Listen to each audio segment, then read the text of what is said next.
Bismillah ar-Rahman ar-Rahim. Assalamu alaikum wa rahmatullahi wa barakatuh. Hello dear students everywhere. Today inshallah we'll continue King Lear Act 2. اليوم إن شاء الله هنستكمل مع بعض Act 2 في King Lear. طبعا في آخر Act 1 كان عندي إنه King Lear is angry with Goneril and now he wants to leave Goneril to Regan. نستكمل الآن. Edmund told his brother Edgar. طبعا عندي في Act 1 إنه عرفنا إنه Edmund بيعمل evil plan. Okay. في عنده خطة شريرة to get rid of his brother Edgar. في خطة شريرة إنه بيعملها Edmund علشان يتخلص من أخوه Edgar. Okay. طبعا هو عمل أشياء في Act 1 والآن هو حيستكمل هذه الأشياء. Edmund told his brother Edgar to run away. طلب منه حكاله إيه؟ بينصحه يعني على أساس إنه يعني بقدم له النصيحة إنه يهرب. طيب why did he ask his brother Edgar to run away? Because someone had told their father where he was hiding. حكاله في واحد طبعا حكى لأبوك وين أنت متخبي. Okay, where he was hiding. هي اللي هو Edgar. And that he would be killed. وإنه أبوه طبعا إيه حيعاقبه بإنه حيقتله. تمام؟ طيب why would his father kill Edgar? Yes, excellent. Because Gloucester thinks that Edgar wants to kill him. الآن ليه أبوه إنه بده يقتله؟ لأن هو معتقد حسب الكلام اللي وصل له إياه إدموند إنه إدغار بده يقتل أبوه. Edgar believed this and ran. طبعا إدغار بيصدق كلام إدموند وبيهرب. He planned to hide from his father's men by pretending to be mad. الآن إدغار حيعمل disguise. Okay? What do we mean by disguise? إيش يعني disguise؟ اللي هي يتنكر. طبعا في عندي كاركتر كانت في Act 1 عملت disguise اللي هو كنت. الآن أنا عندي هنا إدغار disguise by pretending to be mad عمل نفسه mad homeless person وشخص إيش مشرد. تمام؟ Meanwhile, Edmund cut his arm with his sword. طبعا الآن إدموند حيكمل الخطة الشريرة تبعته. فإيش عمل؟ جرح نفسه، جرح دراعه with his sword. Then he told his father that Edgar had done this. وراح لأبوه طبعا على أساس إنه يقنعه بزيادة وحكى له إنه إدغار هو اللي عمل هذا الكلام. طبعا this هنا refers to what? Yes, to cut his arm. Because Edmund had refused to help Edgar kill the old man. طبعا هو حكى لأبوه إنه إدغار هو he cut his arm because Edmund refused to help him kill the old man. old man اللي هو إغلوستر. تمام؟ أقنع أبوه حكى له إنه إدغار هو اللي عمل هذا الإشي لأني أنا رفضت في إني أساعده في قتلك. طبعا الرياكشن لجلوستر الآن جلوستر was very angry okay but also very sad. يعني في عندي هنا two feelings بالنسبة لجلوستر إنه كان طبعا angry وفي نفس الوقت كان sad. كيف إنه ابنه بده إيه wants to kill him. فالآن أنا في عندي هنا quotation مهمة. تمام.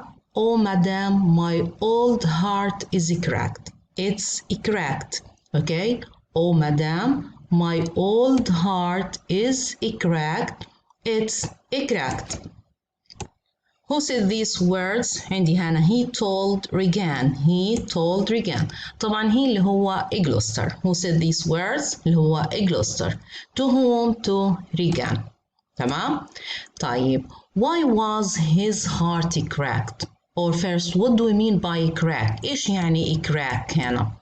Yes, excellent. هنا crack means what? Means broken. إيه يعني broken؟ يعني مكسور. طبعا عندي هنا مش إنه مكسور زي زجاج مكسور. يعني very very sad. إنه he is what? He is sad. طيب why was he sad? Why was his heart cracked? Yes, excellent. Because Gloucester thinks that his son Edgar wants to kill him. Okay. طب عندي هنا it had refers to what? Yes, excellent. Refers to what? To my heart, to my old heart. تمام. فعندي هنا الكوتيشن نعيد كمان مرة لو أجاني سؤال عليها. Who said these words? Gloucester to Regan. Okay. What do you mean by cracked? Cracked means broken or very sad. Why was he sad? Why was his heart cracked? Because he thought that his son Edgar wants to kill him. الآن في عندي هنا ريغان blamed Edgar's apparent evil plan to kill his own father on the terrible influence of Lear and his knights. Okay? الآن طبعا ريغان حتلقي اللوم في ذلك في هذه الخطة الشريرة على مين؟ على لير and his knights. تمام؟ إنه يعني على أساس إنه لير والفرسان هم اللي أثروا على إدغار في إنه طبعا إنه wants to kill his father. Now another scene. الآن في عندي مشهد آخر. نرجع للير. Lear asked Kent. Lear asked Kent. طبعا أنا الآن عندي Kent his servants. هو لير الآن بيتعامل مع كنت على أساس إنه السيرفنت مش على أساس إنه هو الأدفايزر. Lear asked Kent to take a letter to his daughter Regan. الآن طبعا لير حيبعت رسالة لمين؟ لريغان. Okay? The letter told Regan to get ready because he was coming to stay at her house with all his knights. طيب what did he tell Regan in his letter؟ إيش فحوى الرسالة؟ إيش موضوع الرسالة؟ طبعا طلب من Regan to get ready. Why to get ready? Because he is coming to stay with her. Okay? لأنه هو جاي إنه بده يقعد معاها في بيتها هو ومين؟ هو وفرسانه. طيب Why was Lear coming to stay with Regan؟ ناخد بالنا إنه هو الآن لسه ما خلص الشهر عند جونيريل حسب الاتفاقيات اللي اتفقوها إنه يقعد مع كل واحدة to stay for a month. Okay؟ الآن he is coming to stay with Regan. Why؟ Yes, excellent, because he is angry with Gunneril. He is angry with Gunneril, so he wants to move to Regan's house. الآن هو غضبان من Gunneril فبده يسيب Gunneril ويروح عند مين؟ عند Regan. Okay? But Gunneril also sent a letter. To whom? To Regan. يعني الآن عندي هنا Regan received 2 letters. استلمت رسالتين. واحدة one from her father Lear, the other from her sister Gunneril. نشوف what did Gunneril tell Regan in her letter. She complained about their father. She. Who is she? Yes, excellent. اللي هي Gunneril. شكت لها من مين؟ From about their father اللي هو Lear. And warned her sister. حذرت أختها.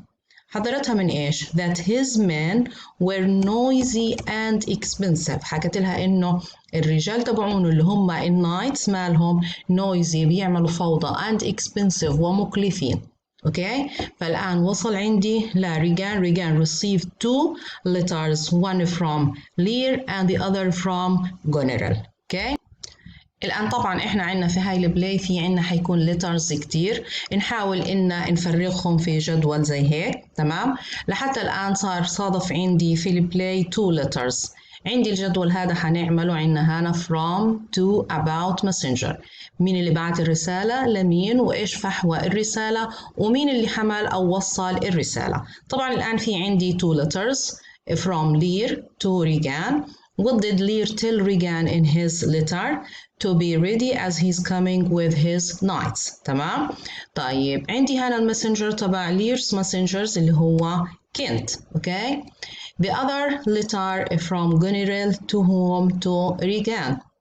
طيب what did Gunneril tell Regan in her letter? She complained about her father and his men that they are noisy and expensive. وإنه الرجال تبعونه مالهم noisy و expensive. والماسنجر طبعا كان عندي مين هو؟ أوسوالد. طبعا هما الاثنين السيرفنتس. تمام؟ وباقي الرسائل طبعا كل ما تمر علينا رسالة حنفرغها في هذا الجدول from, to, about and messenger. Now another scene. The 2 messengers arrived at the same time. The 2 messengers اللي هم عندي هنا مين؟ اللي هو Kent and Oswald. Arrived at the same time. الاثنين وصلوا في نفس الوقت. And they argued with each other. والاثنين تجادلوا مع بعض. طبعا ما ننسى انه في عندي bad experience between Oswald and Kent. في عندي تجربة سيئة مرت علي في Act 1 ما بين الشخصين هدول Kent و Oswald. إنه Kent what did he do with Oswald? He hit Oswald for being impolite with Lear. هو ضرب مين؟ ضرب Oswald. هذا الكلام في Act 1. ليه ضرب Oswald؟ لأنه كان impolite with Lear. الآن the same experience. Kent hit Goneril's messenger. Oswald ضربه كمان مرة and fell to the ground. ووقعه طبعا على الأرض. طيب what happened? What did Regan and her husband do to Kent? Regan and her husband, the Duke of Cornwall, ordered their men to make Kent a prisoner. إيش عملوا فيه؟ They imprisoned Kent. Why did they imprison Kent? Yes, excellent, because he hit Oswald and fell him to the ground, okay? Even though it was extremely disrespectful to do this to the king's messenger. اوكي طبعا انه هيك تصرف انه يعني تصرف لا يليق انه نعمله مع رسول الملك. تمام؟ Disrespectful. When the king arrived, the first thing he saw was his servant Kent as a prisoner. طبعا لما وصل الملك اللي هو لير أول شيء عرفوا إنهم هم سجنوا مين؟ سجنوا الرسول بتاعه اللي هو كنت. He couldn't believe that anyone would dare to do that.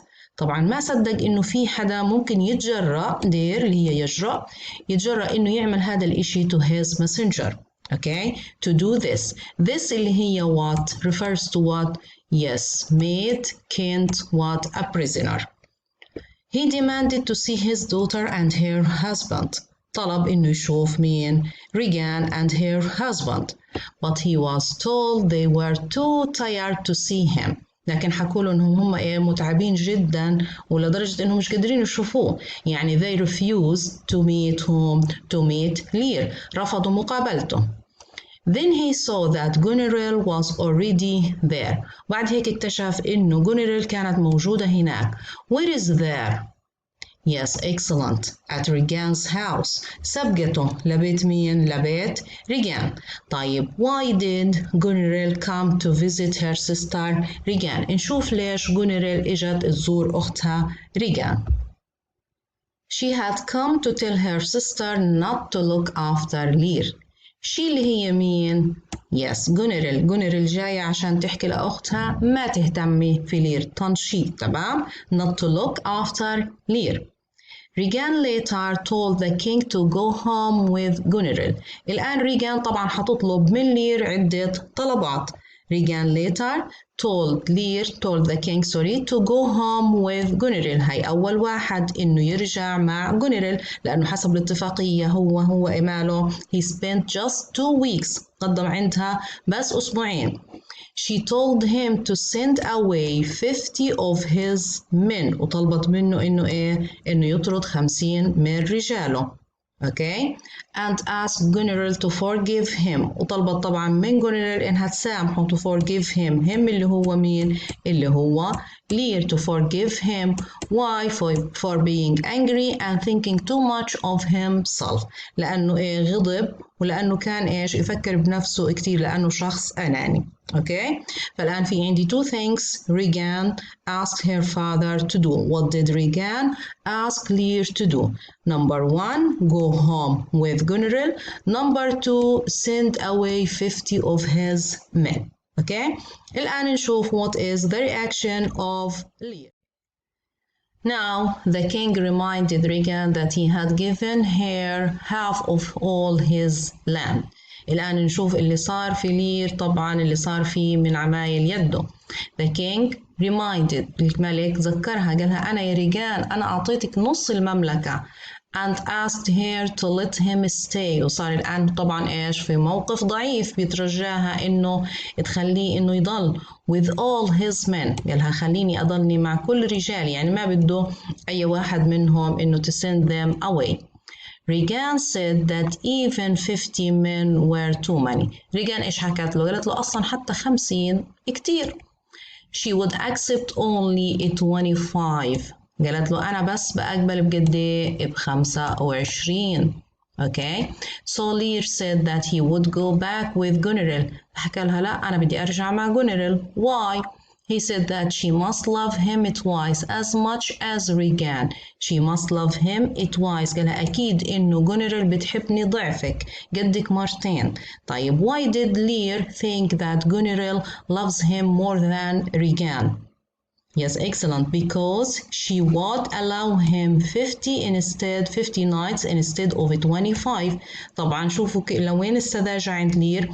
طالما انه جونيرال حتسمح له انه يحتفظ ب50 وريجان حتسمح له انه يحتفظ ب25، يعني هو اعتقد انه طبعا انه جونيرال بتحبه اكتر من ريجان.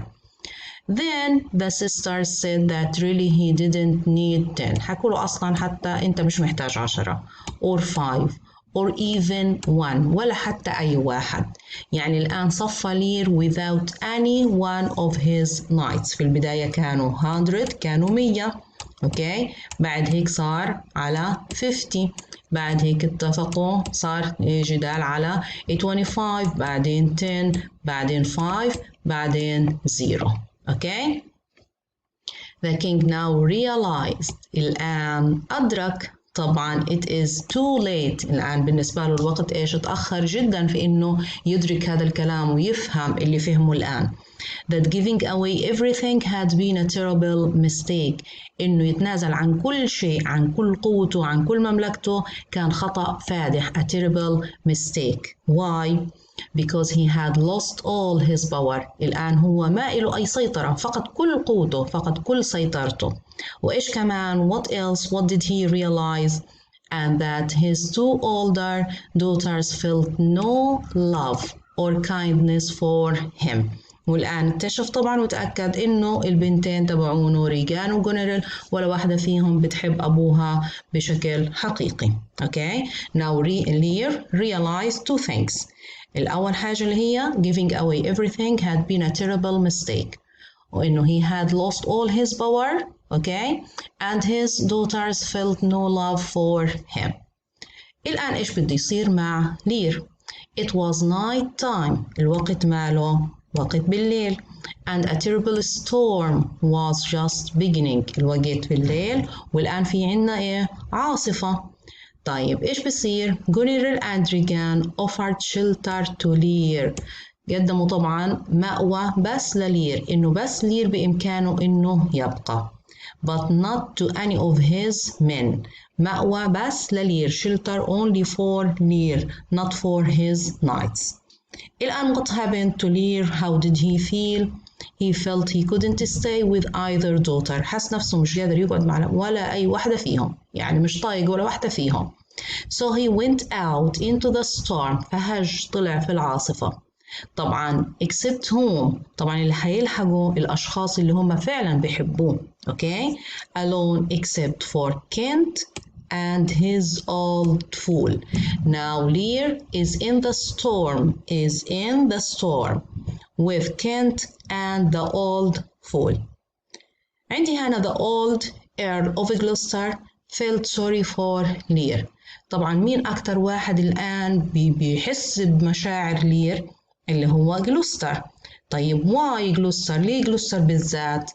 Yes, because Gloucester has the same experience. لأنه هو عنده نفس التجربة. الآن لير طبعا إيش؟ موجوع من بناته. أوكي؟ ونفس الإشي جلوستر الآن هو بيعتقد إنه ابنه إدغار wants to kill him. فطبعا حيكون عندي هنا the same experience. إنه عندي هنا daughters و his son are both ungrateful. أوكي؟ غير إيش؟ ungrateful اللي هي جحود. طبعا بالنسبة لجلوستر إنه إدغار طبعا مظلوم. أوكي، لكن هو حاليا بيعتقد إنه إدغار is ungrateful. But Gunnerill and Regan الآن طبعا مشاعر جلوستر felt sorry. لكن Gunnerill و Regan only said that if their father was suffering he himself was the one to blame. يعني معنى كلامهم زي ما بيحكوا ما يلوم إلا حاله، إذا هو تعبان فهو اللي جاب وجع الراس لنفسه. Okay? Now Lear is where? Is in the storm. With whom? With Kent and the old fool. Okay? Who felt sorry for him? Gloucester. Why? Because Gloucester has the same experience with his son. Now let's see these questions in your textbook. هنا الأسئلة اللي في الكتاب. عندي هنا number 1 take the correct answer. 1 Edmund cut his arm because. في عندي هنا الخيارات A B C D. Number 2 Lear leaves Gunnerill and goes to see Regan because. برضو في عندي هنا الخيارات from A to D. Exercise 3 complete the sentences. Number 1, Lear says that Gunnar must love him twice as much as Regan because space. Number 2, Regan and her husband order Kent to be made a prisoner because. Number 3, Lear realizes that giving away his kingdom has been a mistake because. The last one, the Earl of Gloucester feels sorry for King Lear because. الآن you have 2 minutes to answer these questions. Now let's see together these answers. Number 1, Edmund cut his arm because. اخترنا طبعا دي because he wants his father to believe that Edgar has tried to kill him. طبعا جرح نفسه لأنه بده أبوه يقتنع إنه إدغار عمل هذا الإشي عشان يقتله.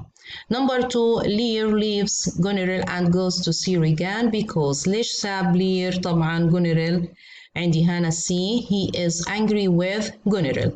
اوكي طبعا ممكن هذه اسئله انا جايين هنا على شكل تشوز، ممكن تجيني بالامتحان النهائي على شكل WH question، يعني احكي لي مثلا سؤال why did Edmund cut his arm؟ طبعا حجيب الجواب انا حسترجع حكون حافظاه because he wants his father to believe that Edgar has tried to kill him، وممكن يجيني على شكل complete.